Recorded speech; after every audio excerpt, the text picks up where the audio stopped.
Welcome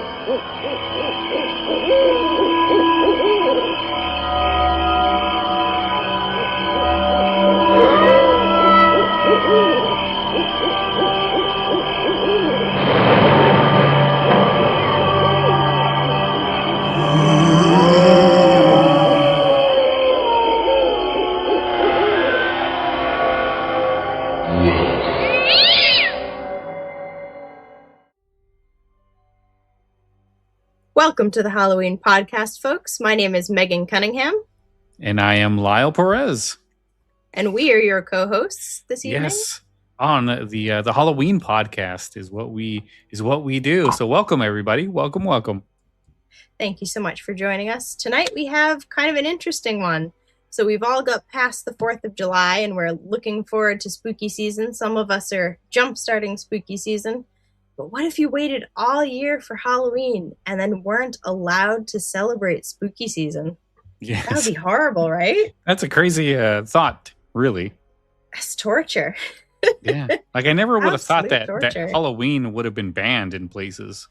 Oh, yeah, absolutely. Yeah. So today we are going to talk about a few of the places in the world, including right here in the USA, where Halloween is either banned or restricted to some extent or other.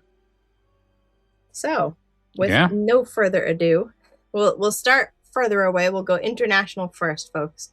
So, some of the strictest restrictions on Halloween come from Jordan. So, around the world, Halloween's not universally welcomed. And while many nations have embraced the holiday in one form or other, others have imposed strict limitations or outright prohibitions on its observance. And Jordan's restrictions are among the most stringent.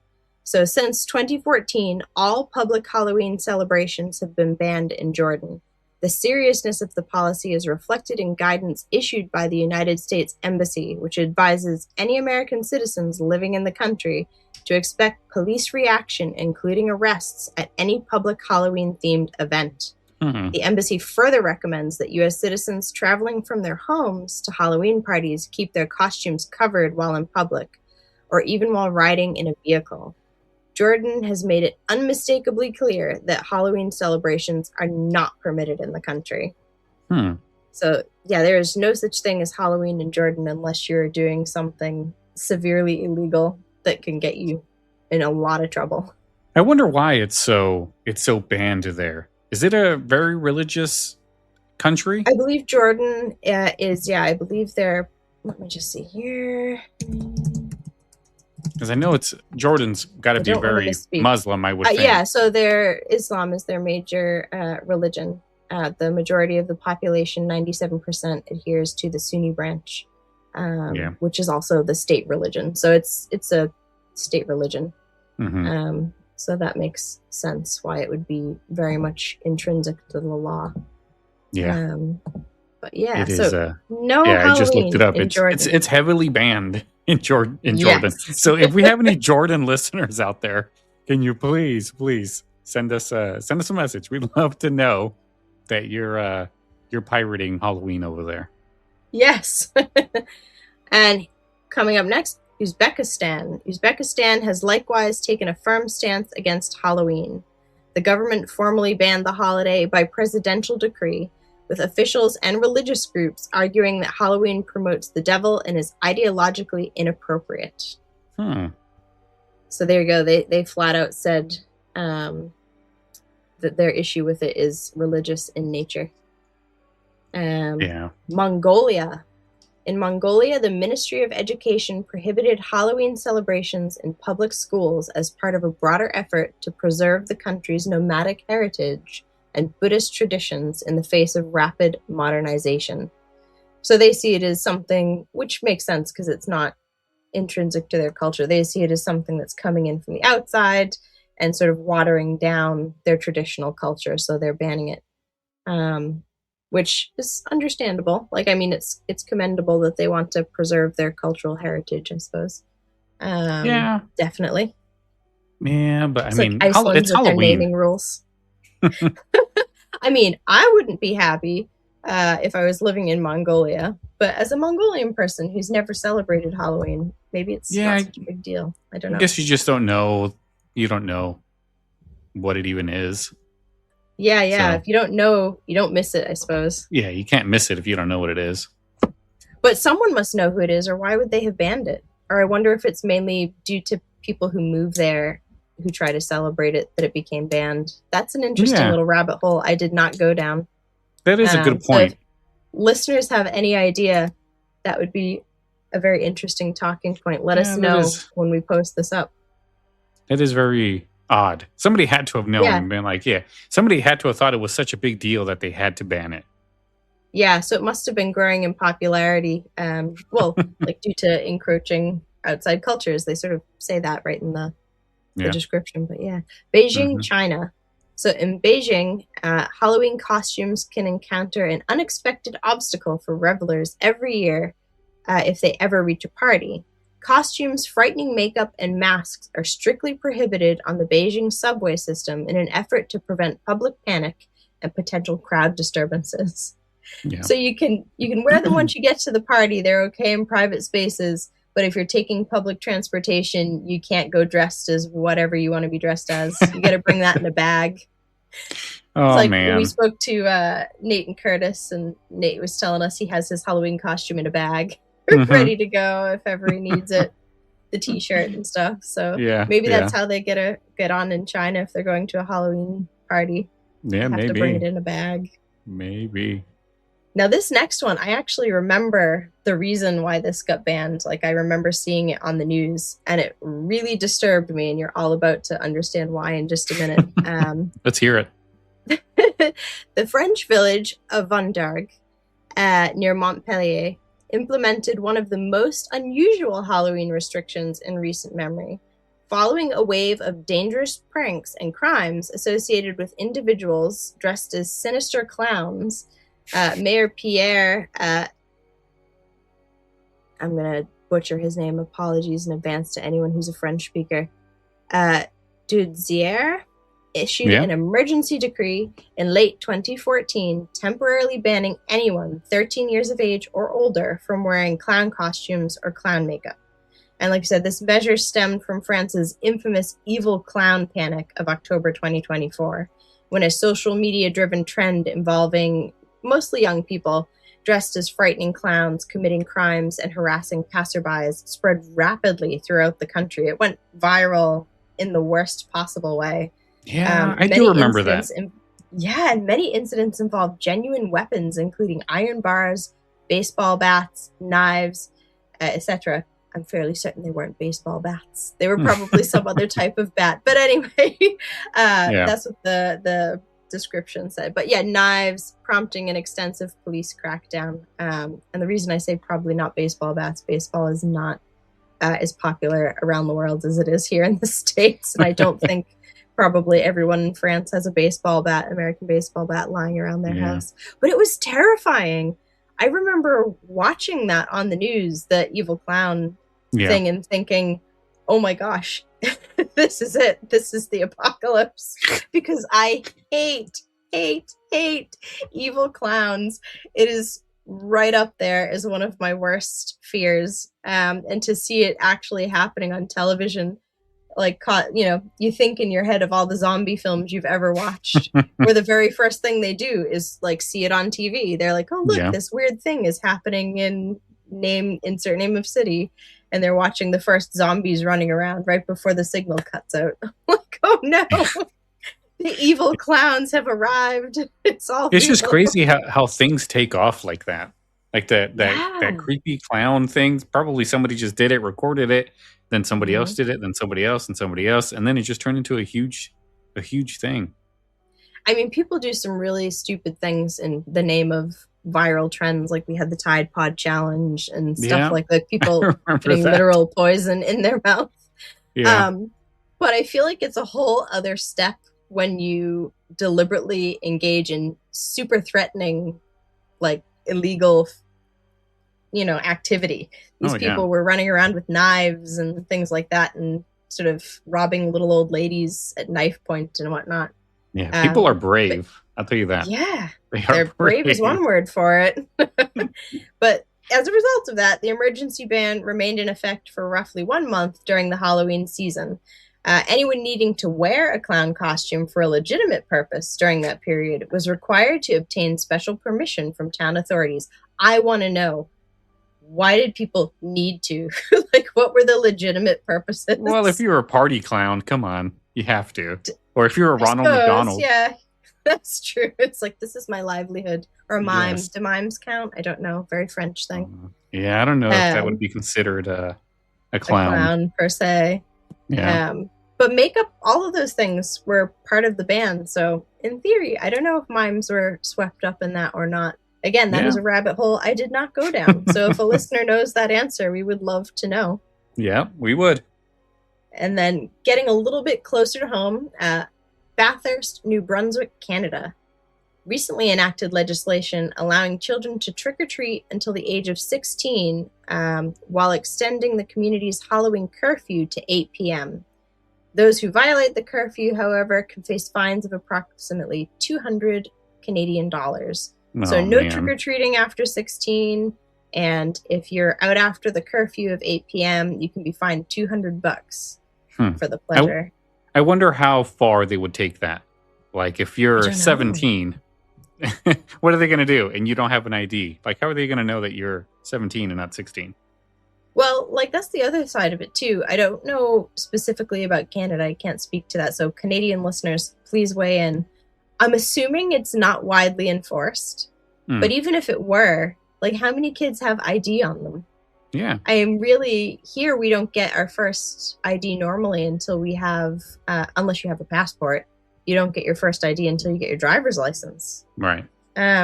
So what, 16, like, photo ID would you be wandering around with on Halloween night at the ripe old age of, I don't know, 14, when you may or may not be mistaken, you know?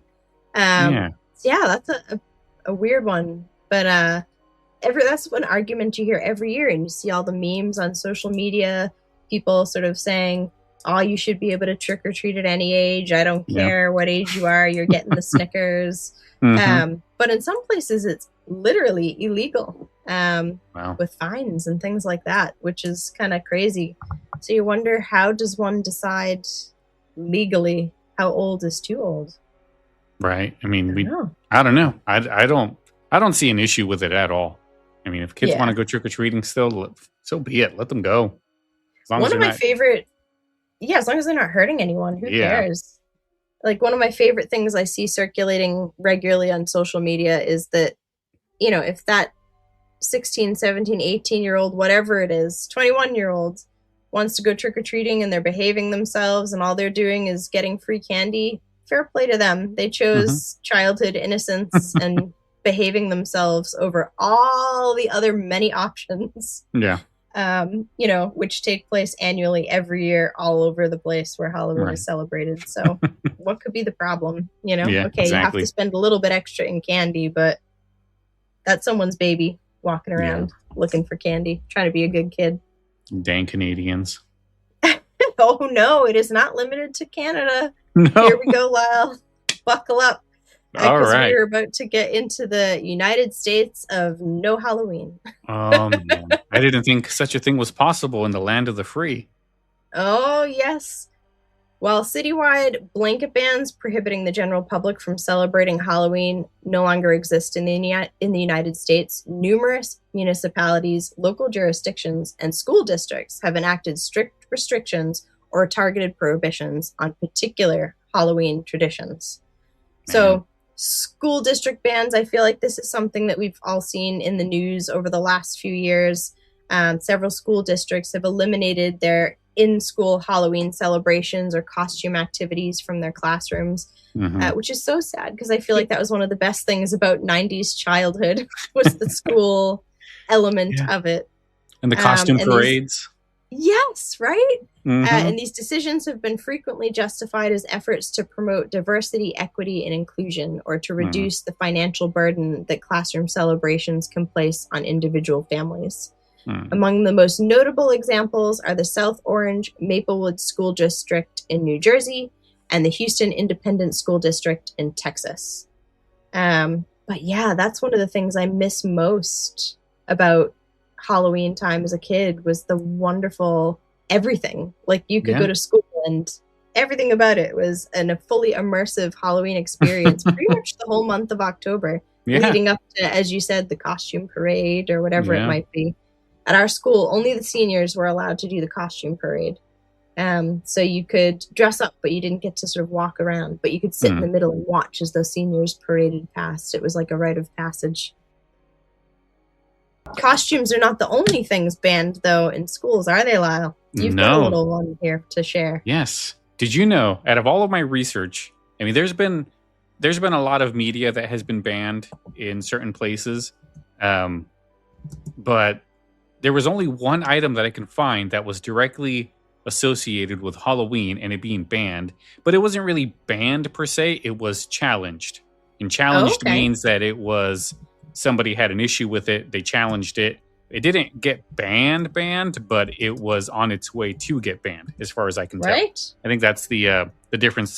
Challenge means that somebody formally tried to remove it, but it didn't go through, so it wasn't banned. Yeah. But it is this book, and it sounds like a harmless book until you really start looking at it and kind of dissecting it.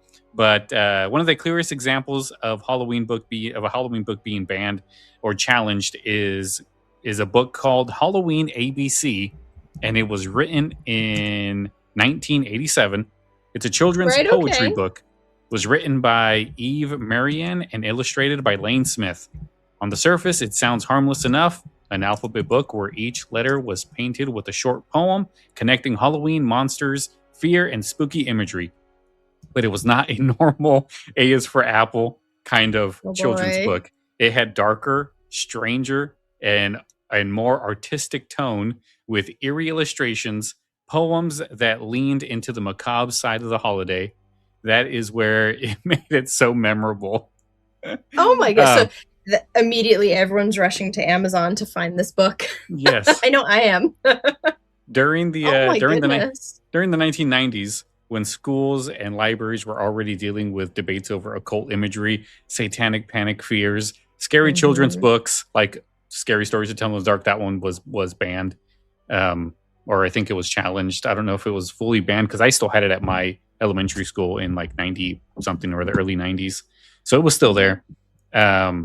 But they didn't think that this was appropriate for young readers. And if this is really like a ABC book, it sounds kind of dark for it being for like kindergartners. Yeah, but at the same time, like if you think back about all the different things that we learned in school and sung in school and that were on TV, like an awful lot of that stuff that was geared for kids was really pretty dark. Like, really, really pretty dark. But yeah, like I remember different nursery rhymes. There was that one, how did it go?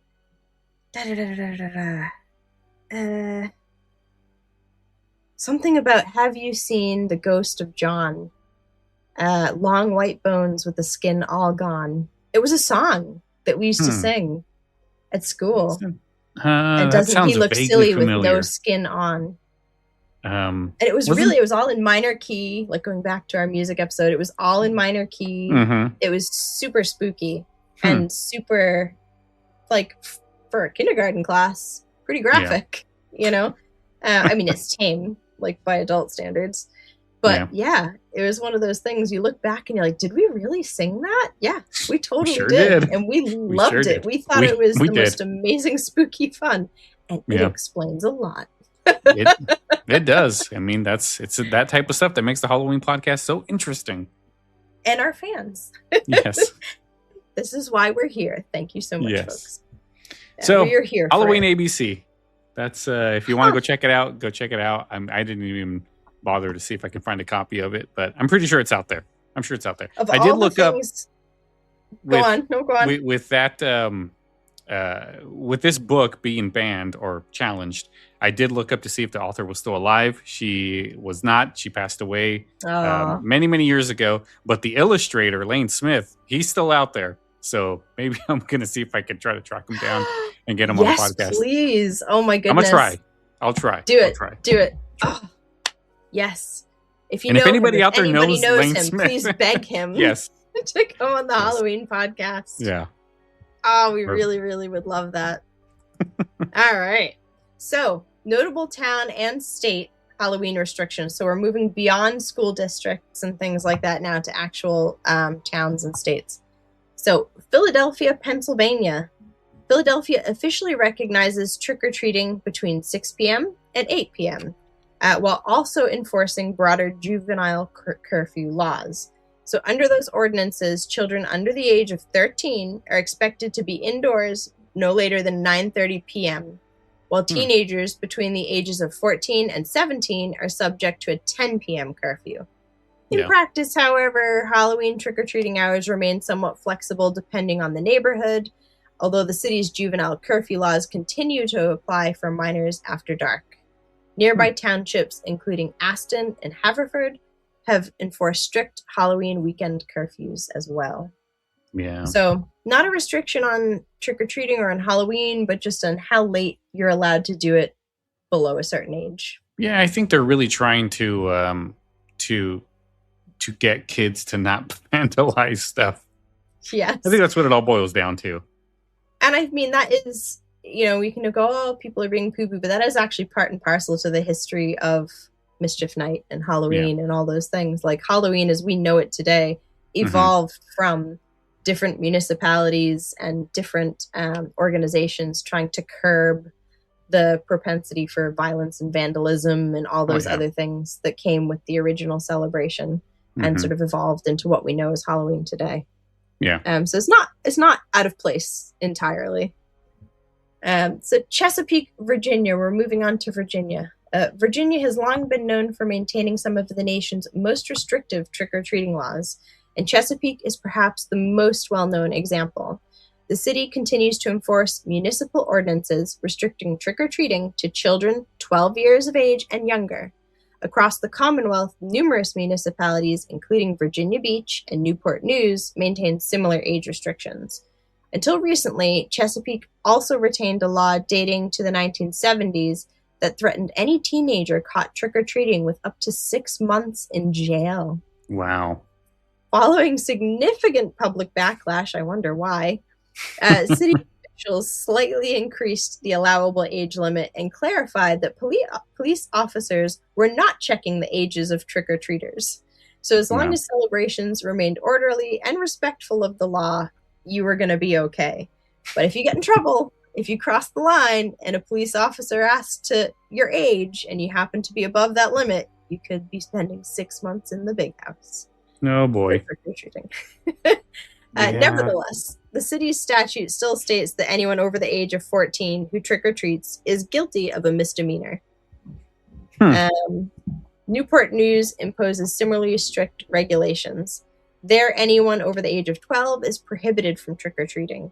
Even children who are legally permitted to participate may not do so after 8 p.m., and violating these ordinances can result in fines of up to $250 and prosecution for a Class 4 misdemeanor. Wow. So they take it very seriously in Virginia. Sounds like it. I think trick-or-treat for a very finite amount of time. I think I just came up and time-wise. I think I just came up with the title for my next book. I'm going to call it Jail or Treat. Oh my goodness. I'm going to put it in that town. We went from Trick or Treat or Die with Gravity Falls to Trick or Treat or Jail. This is not a good arc. Jail or Treat. Not a good arc. Treat. Yes. Oh my goodness. So Jacksonville, Illinois and Rainy, Louisiana. Both Jacksonville, Illinois and Rainy, Louisiana prohibit anyone 13 years of age or older from trick-or-treating. And again, apologies, folks, if I'm pronouncing these places' names wrong. Please feel free to correct me. Sincere apologies. So yeah, if you're 13 or older, again, no trick-or-treating for you in those two towns. It seems to be right around the 12 to 14 year cutoff for trick-or-treating. Definitely. Yeah, but I just wonder. I just wonder why. Why would anyone care? I have absolutely no idea. like these are just so arbitrary to me in terms of the rationale behind picking the age. It's like they put all the numbers in a hat and someone twirled them around and went, okay, we're going with 12. We're going with 13. We're going with 14. That's what it sounds like. Yeah, it's just crazy because to bear in mind, like, all of these people who are trick-or-treating, like, they're all still legally considered kids. So, like, even if they're over 12 or 13 or 14, depending where they are, like, they're still, for all other intents and purposes, considered juveniles and children until the ages of, like, 16 or 18. Yeah. So why would they not choose that as the logical cutoff? I don't know. I can't say. It Couldn't makes tell no you either. sense to me. I have no idea. So Belleville, Illinois. Belleville's ordinance governing Halloween solicitation forbids anyone above the 8th grade from participating in trick-or-treating.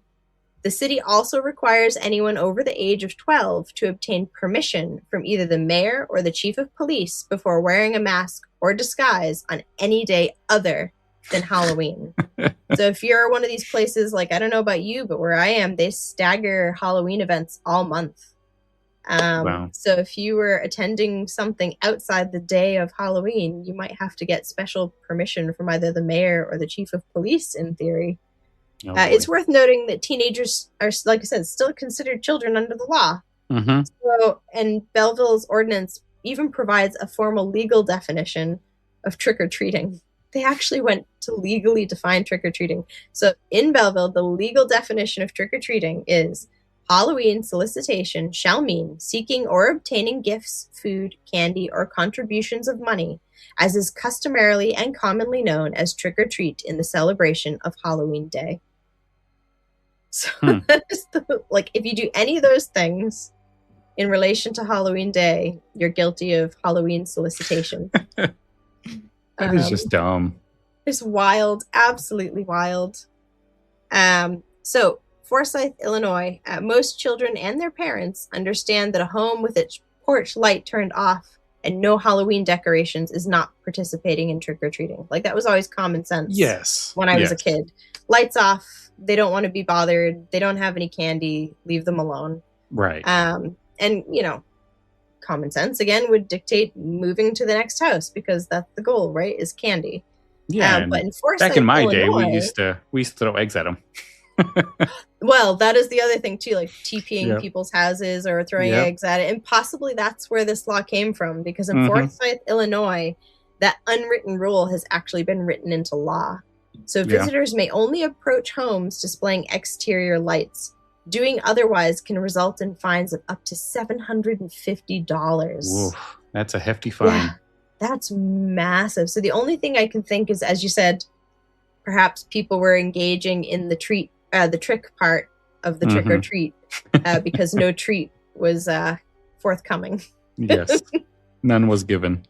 No, but the trick's on them, because if they get caught doing it, it's up to $750. Man, that's a good fine right there. Can you imagine how angry your parents would be?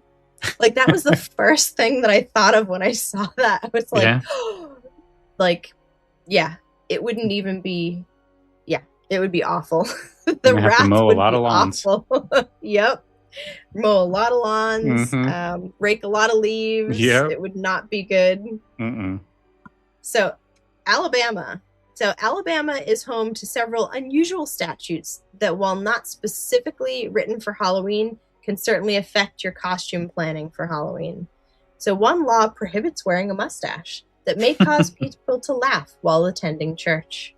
The statute was intended to address fake facial hair rather than genuine mustaches, and is rarely, if ever, enforced, yet it remains on the books. I had to include it because I love antiquated laws that are never enforced but are still on the books, and that's pretty funny.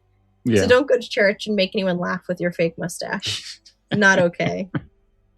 Oh boy. All right. The state also maintains an ordinance making it illegal to dress as a minister of any religion, or a nun, a priest, a rabbi, or any other member of clergy. This law applies not only on Halloween but throughout the year. It is a criminal statute punishable by fines of up to $500, imprisonment in the county jail for as long as a year, or both. So no dressing as the nun from the film The Nun. No dressing as Whoopi Goldberg from Sister Act. Yeah. Just don't do it. You can. I mean, if you're ready to not pay in Alabama. if you're ready to pay the $500 fine, go ahead. Go ahead. Yeah, but what about the imprisonment in county jail for as long as 1 year? Oh boy. That'd have to be a crazy amount of motivation to withstand that kind of a threat. Summer is here, which means we all want to look and feel our best. A GLP-1 may be right for you. Visit orderlymeds.com to learn more about which GLP-1 you could be eligible for. Getting started is fast, easy, and happens virtually through telemedicine from licensed professionals. Check it out for yourself. Go to orderlymeds.com/podcast. That's orderlymeds.com/podcast. Taking care of yourself feels great. Compounded medications are not FDA approved. Eligibility required and determined by a licensed provider. Individual results may vary. See website for details. So Dublin, Georgia. City ordinances in Dublin make it unlawful for anyone over the age of 16 to appear in public wearing a mask, hood, or other device that conceals the face. Again, these laws were not enacted to reduce the potential for mischief and criminal activity during Halloween. So we're going back to the egg throwing, the toilet papering of houses. And while the goal is obviously understandable, the restriction certainly makes costumes inspired by the likes of the Blues Brothers or the Power Rangers less practical. That would have been devastating for any 90s child. Yeah, would have. So, yeah, those who remain at home simply handing out candy are permitted to wear masks. But if you actually go out trick-or-treating, no masks allowed. Yeah. Hollywood and Walnut, California. We're in your home state now, Lyle. Oh, yeah. So Hollywood, California enforces one of Halloween's most unusual municipal ordinances. It is illegal to possess, use, sell, or distribute silly string in public between 12:01 a.m. on October 31st and noon on November 1st. Violating the ordinance can result in fines of up to $1,000. Hollywood takes its silly string prohibition quite seriously. I never knew that. In Walnut, California, masks are prohibited. So no masks in Walnut, California. I don't even know where That's Walnut wild is. about silly string. Like what? I would love to know the rationale behind that. Was there some kind of silly string related incident that led to this? I don't know the backstory. Maybe it has something to do with environmental health, but I don't know. But then why only restrict it for that one day? I don't it's know. That sort California of makes no sense. Period. California makes zero sense most of the time. The laws are silly, but no silly string. I'm just checking to see where Walnut is. Looks like it's over here. Oh, it's not far from where I was. Okay. Yeah. So no masks in Walnut. Yeah. It was actually pretty close to Chino. I used to go to Chino a lot. But I never really made it that far past Chino. So you never noticed their Halloween customs. The Walnut, California Halloween customs. I never noticed that sign with a big old mask and a line through it. Never noticed it. Rehoboth Beach, Delaware. So Rehoboth Beach legally restricts trick-or-treating to between 6 p.m. and 8 p.m. More unusually, if Halloween falls on a Sunday, trick-or-treating is prohibited altogether on October 31st. Instead, the community officially moves trick-or-treating to October 30th, where it again takes place between 6 p.m. and 8 p.m. And many children work around the rule by visiting friends or relatives outside the city so they can still trick-or-treat on actual Halloween night. Yeah, that one I could understand. Yeah, like I guess I would imagine there's possibly like a religious element to that. I can't say for sure, but just the fact that it's only flagged if it's on a Sunday makes me think that it's probably something to do with that. Yeah, I like that they move it though. Yeah, it's still allowed. It's just moved to the day before. Yeah. So you got to keep your eyes on the calendar in that. Yeah, I mean, I'm always for Halloween on Saturday. I'm always for that. Exactly. Who complains about Halloween on a Saturday? That way you don't have to take the kids to school the next day. That's true. Although funny, I'm such a purist. Like, I'm a big fan of trick or treat over trunk or treat and all of those kinds of things. Yeah. And part of the reason that I feel like I like it is because as a historian, like holidays are celebrated on certain days, and they just are. They have been for however many hundreds of years. And to me, I like the idea that Halloween is a holiday, all holidays, but specifically Halloween because it's not enormous like Christmas or something like that everywhere around the world, or most places around the world. That you always used to celebrate it on the day. So yeah, sometimes we would be out trick-or-treating on a Tuesday night. And as kids, we thought that was the best. It was a school night. The rules were relaxed. You know, the day of Halloween in school was relaxed. Yeah. The day after was kind of a return to normal, but there was a bit of leeway given. Like, it was part of the magic of the holiday that it could turn up in the middle of the school week and just magically make everything more fun for the kids, you know? Yeah. Probably not so much fun for the parents, which is, I think, why Trunk or Treat has gained so much traction. Parents have hopped on that it's easier to be able to plan the trick or treat for a Saturday when they're not working or whatever. But yeah, I'm a big fan of trick or treating on Halloween itself. But that's just my opinion. Oh yeah. Maryville, Missouri. Women are not, now this is not Halloween specific, but it can definitely put a damper on a lot of different costume choices. So women are not permitted to wear corsets in Maryville, Missouri. Although this law bears no direct connection to Halloween, certainly worth remembering while planning your costume. The statute is unlikely to be enforced today, but it serves as another fun reminder that many outdated and unusual laws remain on the books throughout the United States. So, no corsets in Maryville, Missouri. And again, that is one I would love to have had the time to look into the backstory because it's an old law. Like, I want to know exactly where that came from and why. I still will look it up when I have time, but I just didn't have time ahead of this episode, sadly. So Taft, Texas. In Taft, Texas, trick-or-treating is permitted only between 6 p.m. and 8:30 p.m. According to the city's ordinance, allowing people to roam throughout the community late into Halloween night had become undesirable and placed an unnecessary burden on the police department and created an intolerable situation. So they obviously had some issues in the area and decided to rein it in. Again, it's understandable. It goes back to the whole Halloween as we know it today evolved from the country, different places trying to rein in Mischief Night and the original sort of way that Halloween was celebrated, which was far more raucous and drunken. Yeah, a lot of these towns are just trying to keep corral safe. people and keep everyone safe. Yeah, definitely. So now we're back to my home state.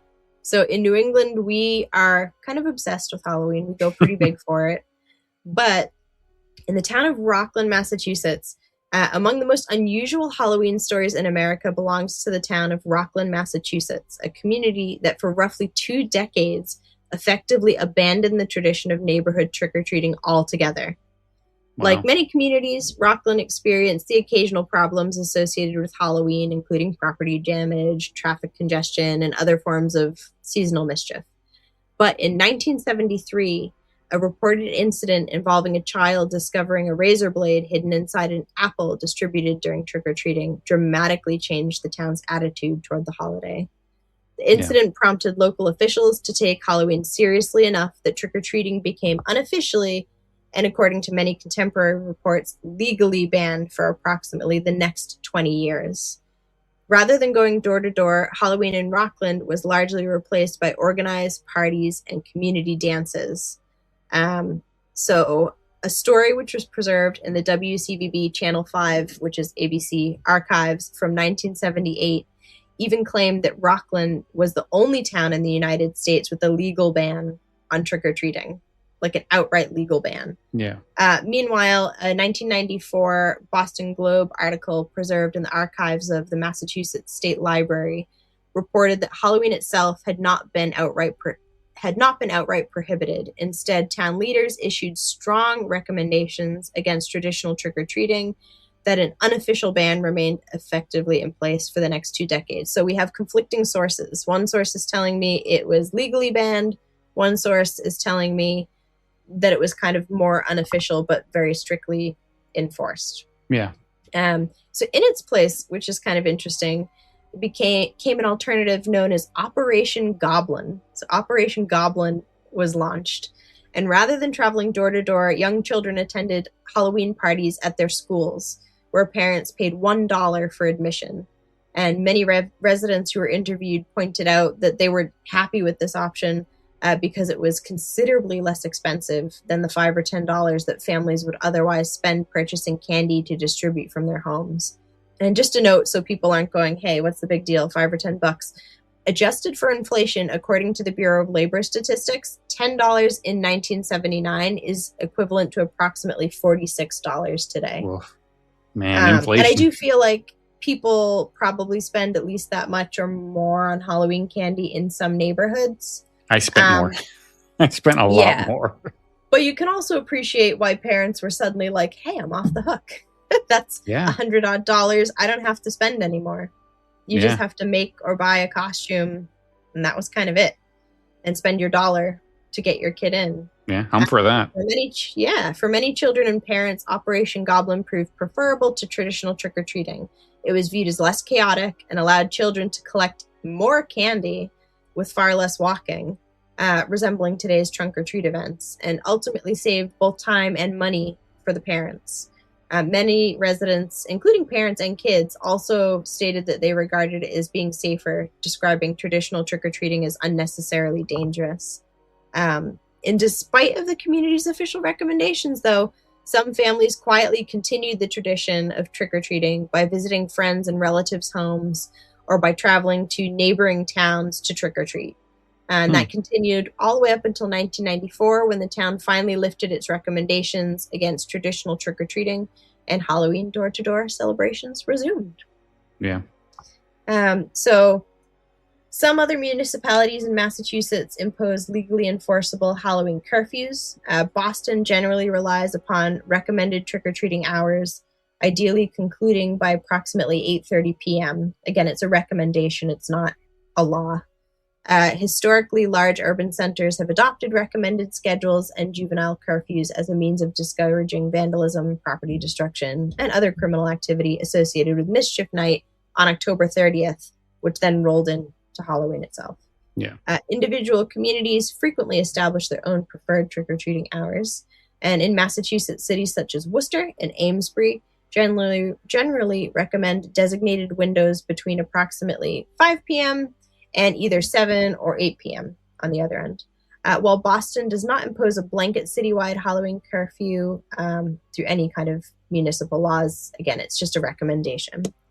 Yeah. Here's one that people are going to be surprised about. Salem, Massachusetts. What? Yeah. So Salem, Massachusetts, arguably America's premier Halloween destination, also maintains several restrictions during its busiest season, although most are rooted in practical concerns rather than the supernatural. Because Massachusetts has no specific state law addressing public urination, individuals caught relieving themselves in public, particularly in Salem's crowded downtown area during the October festivities, are frequently charged under misdemeanor indecent exposure statutes. Conviction can carry penalties up to 6 months in jail, probation, or a monetary fine. So if anyone's ever been to Salem on Halloween night, it is something else. It is wall-to-wall people. It's what I imagine Mardi Gras to be like, but Halloween themed. So there are DJ booths on the street corners. There are people dancing in the streets. All the roads are pedestrianized. They're closed off to traffic in the city center. And it is just wall-to-wall people. There always seems to be some kind of element of people taking it too far. Like I remember one year when I was working there while I was a student in Salem, we had to turn off all the lights and like lay on the floor in the dark because people were going around all the shops throwing bricks through the windows. Oh, wow. Yeah, and nobody wanted to get nailed in the head by a brick. And if your lights were off and it looked like you were closed, they were less likely to target you. Like they were doing it to scare people who were still in the stores really, really late. And the city then like tried to encourage shops to shut down earlier the following years. I have no idea what the situation is on that now, but that's how it was when I was there. Man. So with all that, and recognize the enormous influx of visitors every October for haunted happenings, the city typically brings in huge numbers of porta potties. Like, they're sprinkled throughout the downtown area. However, like, you could be in line for a really long time. Like, it's very commonplace. And you should also, this is a top tip from me, if you're going to Salem on Halloween, or if Halloween happens to fall on a weekend and you're going either of the weekend days, bring your own toilet paper, because I can guarantee you that when you get into that porta potty after waiting maybe an hour, there will probably be no toilet paper in it. No. And it may also be pretty filthy. So having something to wipe it down with and something to tidy yourself up with is your responsibility. That's a nice tip right there from Megan. Nice tip. Yes. So during Salem's peak October activities, the city's official guides also warn that violations involving public drunkenness, vandalism, public drinking rather, so you can't walk around like drinking a beer on the street, vandalism, disorderly conduct, and similar offenses may carry triple fines on Halloween night as a deterrent against unruly tourist behavior. So if you're going to Salem, behave yourself, please. Yes. If you're going anywhere, behave yourself. Have a good time. Yeah. Everyone's just trying to have a good time. Yeah. And please remember, the locals have to live there. Like, you're in their home. Yeah. Please show just a little bit of respect. So moving on from public urination, we're going to rapidly go downhill here. So there is a sort of a Halloween, there's a myth in some places where if you are caught publicly urinating, you automatically go on the sex offender registry. And few Halloween-related claims have endured as persistently as this particular urban legend, that you can be registered as a sex offender simply for urinating outdoors. Like many enduring Halloween myths, the reality is considerably more nuanced than the folklore suggests.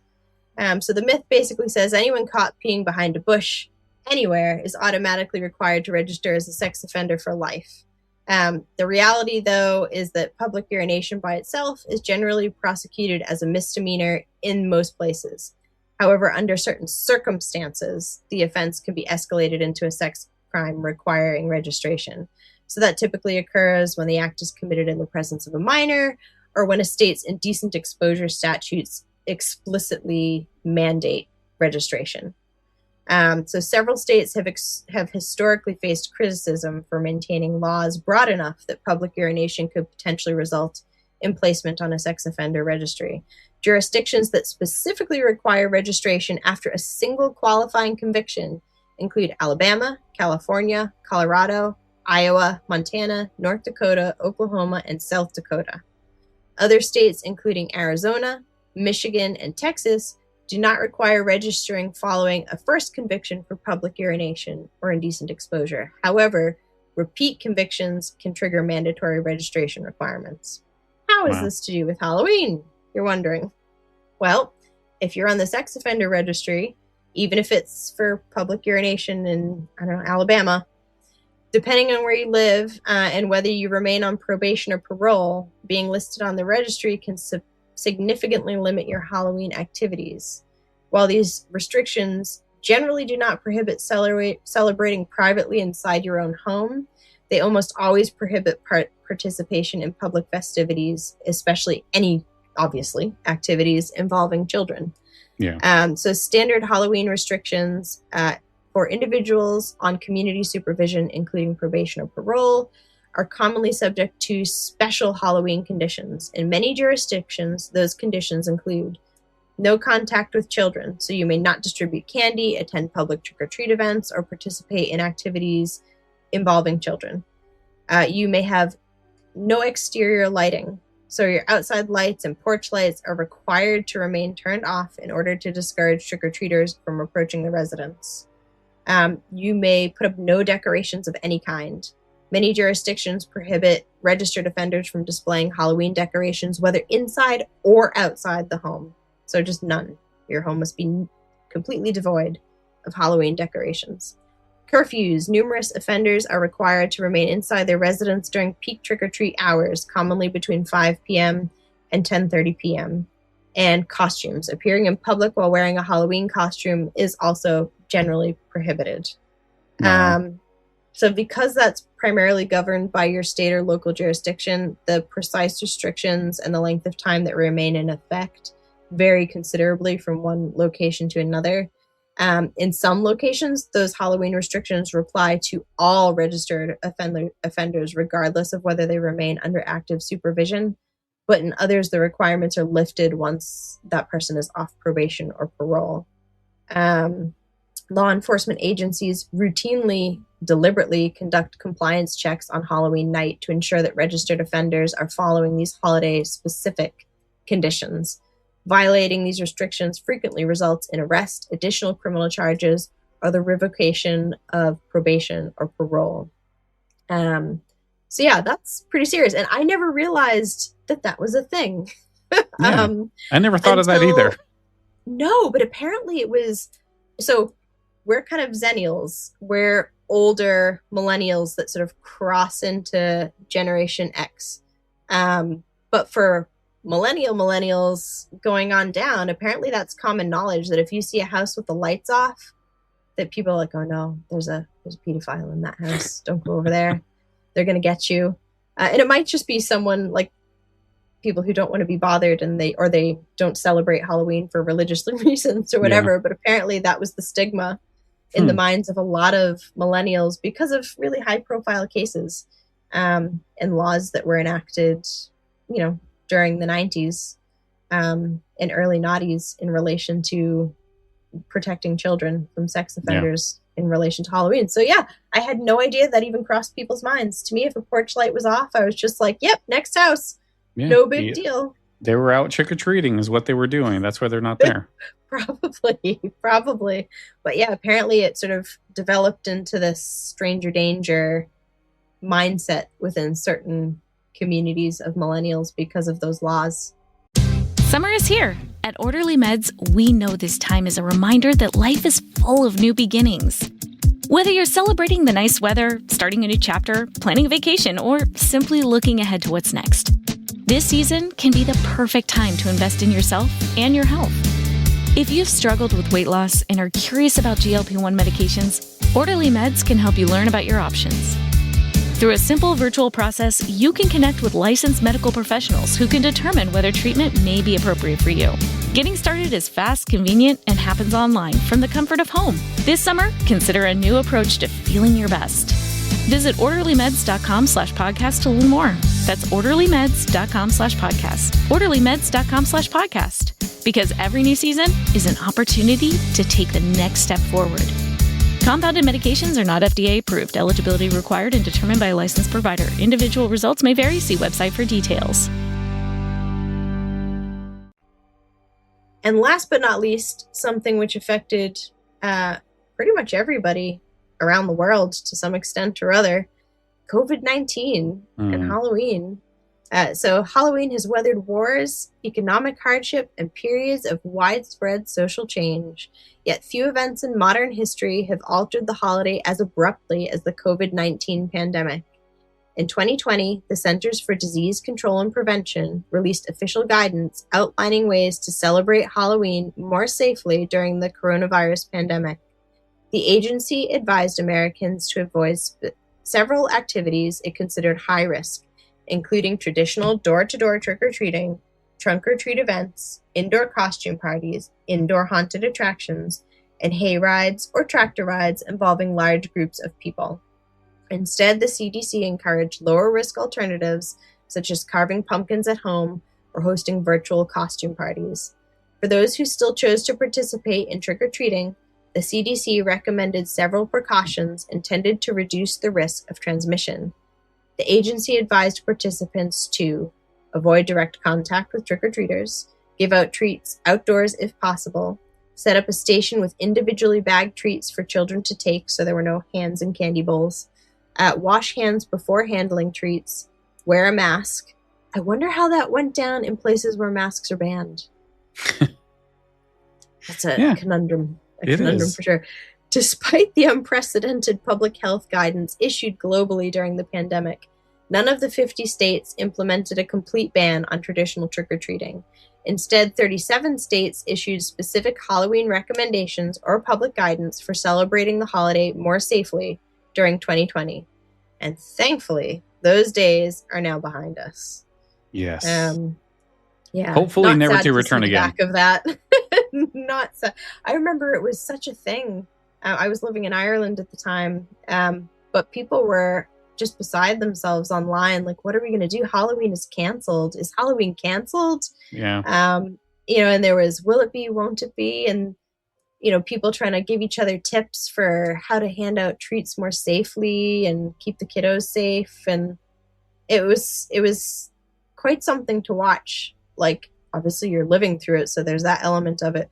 But as a historian too, to look at all of this stuff and know, like we often say, that it's out there in the digital record. Mm-hmm. So for historians who are going to look back at how COVID affected Halloween, they've got a rich amount of information that they can draw from people's firsthand experiences. Yeah. So it's interesting in that respect. Yeah. COVID was just such a weird time. It definitely was. I never want to live through that again. Ever. No, please no. Never ever. That was just horrible and stressful and everything else. Well, I guess if it really happened again, I guess you and me, Megan, are going to be doing a lot of shows. I would say we're going to have to do a lot of podcasting to keep the spirits up. Yes. Ours and everyone else's, hopefully. Yes. But yeah, like in Ireland too, we had much stricter lockdowns and things than a lot of places had here. Mm-hmm. So at one point you weren't allowed to go more than 5 kilometers from your house. And if you were kind of walking, you couldn't be walking with a neighbor or a friend outside. You had to be walking with only members of your household. Yeah. So for like Halloween's not a huge deal over there like it is here. So people were far less obsessed with that, like how that's going to pan out.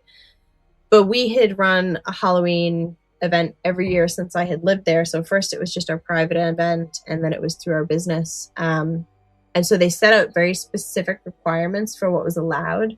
And we had to completely change what we were offering so that it very specifically adhered to all of those rules, which basically left timed intervals at which people in the village, it was only people in the village because you couldn't go more than 5 kilometers from your house, would walk by in their house pod of people and like wave at us. We would be standing in the doorway of our house and they would be walking on the street. And they would kind of wave at us as they passed, and we would look at the little kids' costumes to see who was wearing what. And like the parents would send a snapshot too. And like they had pumpkin carving.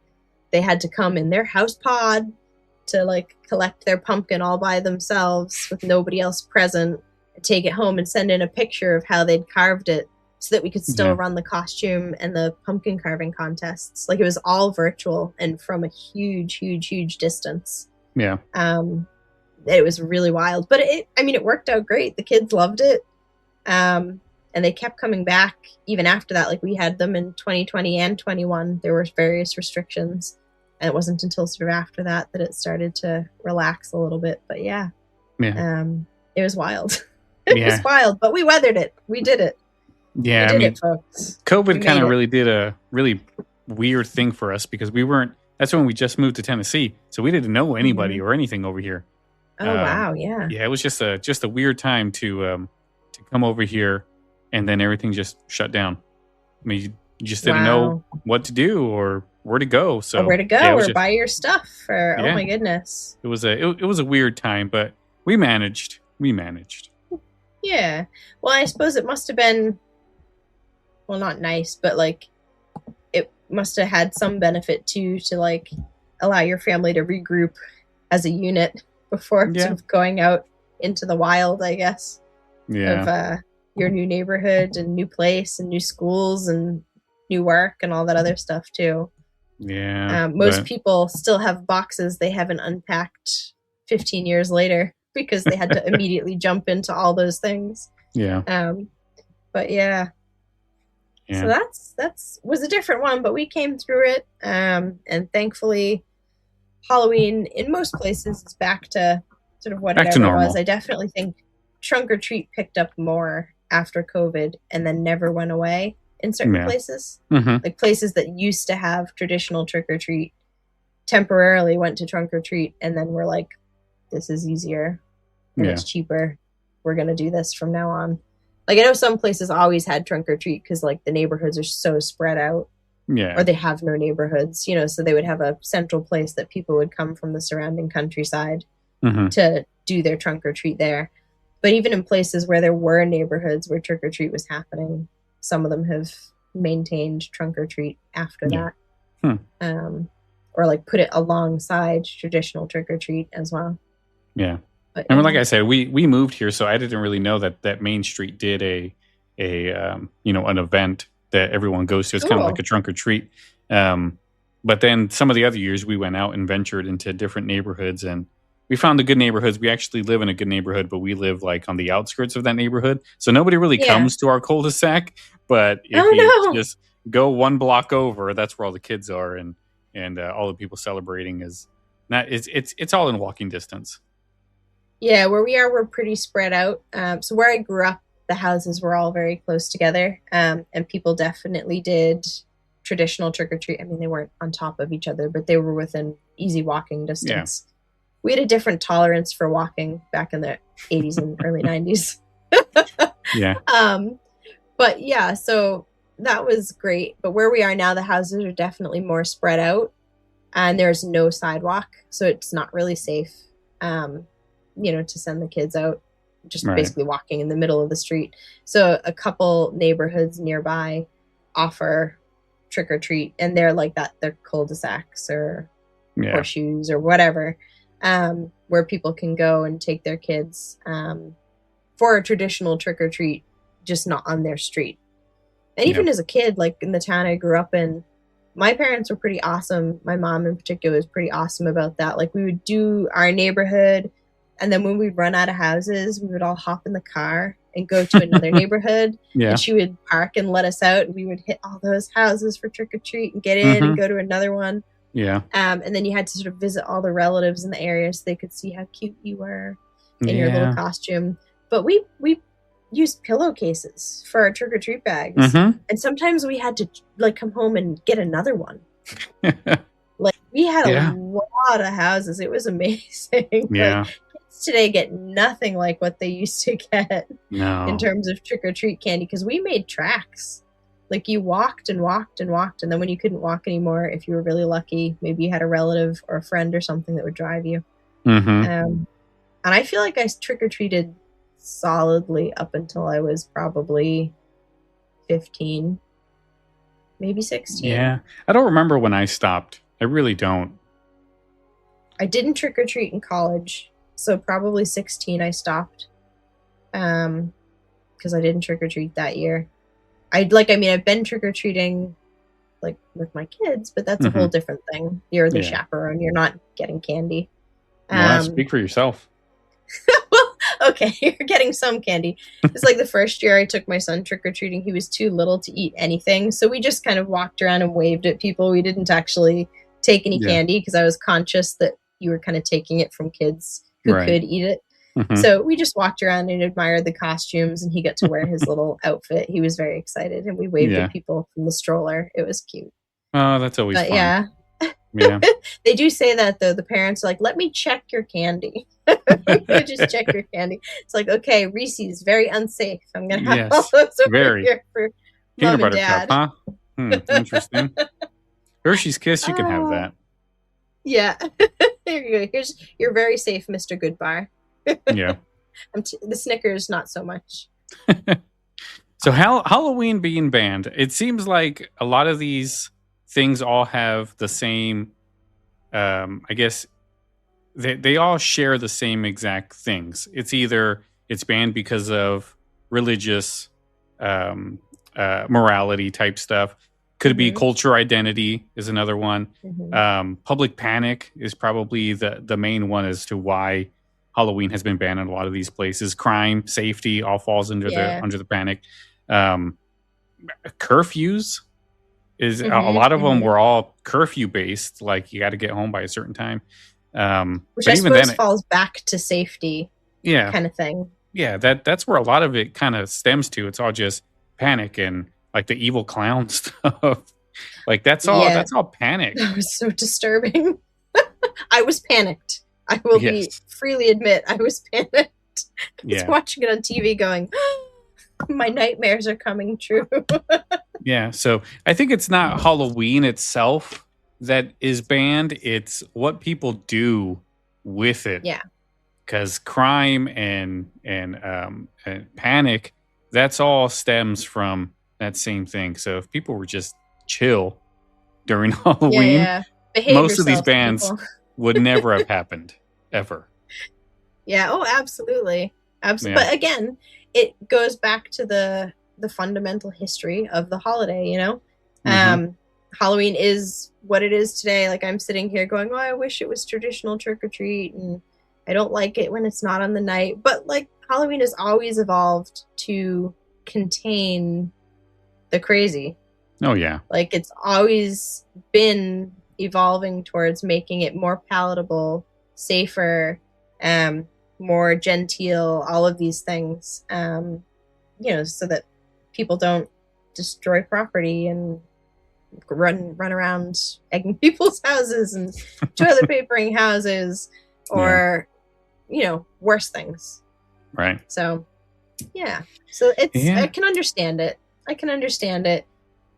Some of them sound really arbitrary, but I get where they're like the place that they're coming from, if that makes any sense. Yeah. Well, I guess that's going to do it for me. That's going to do it for this episode, guys. Thank you so much for hanging out with us while we talked about Halloween being banned in all over the world. Really, we went everywhere. Yeah. No, there are lots of different places where there are restrictions. And like I should also mention too, there are places that there are no official restrictions, but there are sort of cultural ideas about it that sort of prohibit it. Yeah. Like I remember when I was living in England back in the early noughties, people were still coming around to sort of the idea of an Americanized Halloween. And I remember several people aged sort of 40 and older who basically said, oh, well, that's just vagrancy. That's begging. Why you shouldn't be allowed to do that. And you should be embarrassed to be doing that, kind of a thing. And that was the idea that I encountered in a lot of circles. And, obviously that has changed. Like England are slowly starting to embrace a very much Americanized version of Halloween. More kids are trick-or-treating. Like I wouldn't call it widespread, but it's definitely more so than when I was living there, just not really that long ago in the scheme of things, in this grand scheme of history. But so it just goes to show how quickly traditions can change, and how much media and things like that can influence how a culture celebrates. So there you go. Yeah. Well, that's some good final thoughts there. Yeah. Thank you so much, folks, for tuning in. We always appreciate it. Yeah. Please do be sure to share our social media, like us, follow us. Be sure to rate the podcast if you can on Apple Podcasts or wherever you get your podcasts. We always appreciate 5-star reviews, but any kind of a review is appreciated. Yes. Helps people find us in the algorithm. Yes. Yeah. Any final thoughts, Lyle? No, I think that's going to do it. So thank you guys so much for hanging out with us. If you have any questions, comments, want to suggest anything for a future show, go ahead and send us an email, info@thehalloweenpodcast.com. Check out the socials, like Megan said. We're all there. And we will see you guys again next time for another cool episode. See you guys. Have a good night. Have a great night.